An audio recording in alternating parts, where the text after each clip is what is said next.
Chismis Trend! Welcome back to my YouTube channel. Layag na layag nga ngayon ang tambalan nila Alden Richard at Catherine Bernardo dahil mainit din ang pagtanggap ng mga netizens sa kanilang comeback movie.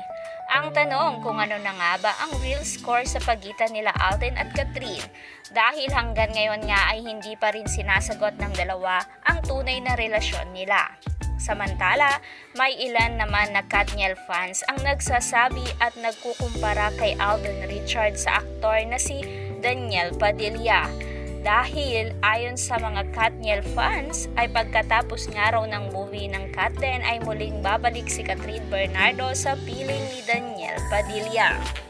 Nagbigay naman ng pahayag ang ina ni Daniel Padilla na si Carla Estrada patungkol sa mga latest ganap ni Daniel. Kasi simple lang yun eh. Sasabihin mo lang, anak, ingat ka ha. O anak, hindi ko na kailangan sabihin galingan mo dahil alam mo naman ang ginagawa mo. Pero sinabi niya ngayon, nag-e-enjoy siya at ang ganda ng ginagawa nila. Yun nga, kasi so talagang na-excite ako nung sinabi niya, ma, ang ganda ng project na to. Ang ganda nitong incognito.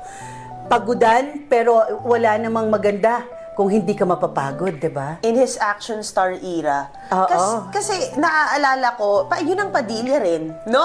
I know. So, pag iniintay namin to na magandang timing na mag-action, no? But he's only 29. Yeah. So, hindi pa naman, marami pa siyang gagawin. But I said, of course, first step mo, anak. At least yan, medyo marami kang kasama, maraming aalalay sa'yo. Hindi yung parang mag-isa kang nakikipaglaban, diba? So, we're just very excited. Sobrang excited lang kami dito sa inyo. Samantala, naging agaw pansin nga ang naging interview ni Carla Estrada kamakailan kung saan tila pinatatamaan nito ang Bernardo family. Narito at muli natin pakinggan ang ilang pahayag ni Carla. Let's watch this. Anak at mga tunay na kaibigan. Meron tayong tatlong klaseng tao sa buhay natin. Tatlo ba? Ito ha, sa pamamagitan ng isang puno. Sa isang puno.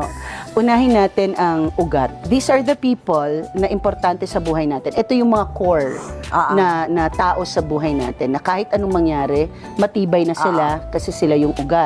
Ito yung ating pamilya, anak, at mga tunay na kaibigan. Totoo yan. Okay. So next naman, meron tayong branches.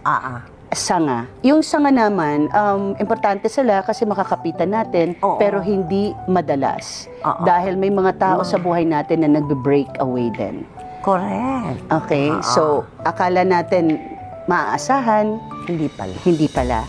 So, sila yung mga taong sanga sa buhay natin. Buntik mo na sabing syunga, no? Sila yung mga taong sanga, at the same time, syunga. Kasi umalis sila eh. It's their loss. It's their loss, not ours. So, yung mga dumadaan sa buhay Hindi natin. ko mapigil din, anak Korea. Aminin man natin at hindi, sa naging personal na ang takbo ng karir ng Katniel, mas marami nga ang mga opportunity na bibigay kay Catherine Bernardo. Lalo na ngayon na tinambal ito muli kay Alden Richard. Kayo mga ka-Chismis Trend, ano ang opinion nyo sa usapin na ito? Comment down below, and if you like this video, please subscribe my YouTube channel and click the notification bell para mas updated ka ka-Chismis Trend. Thank you for watching!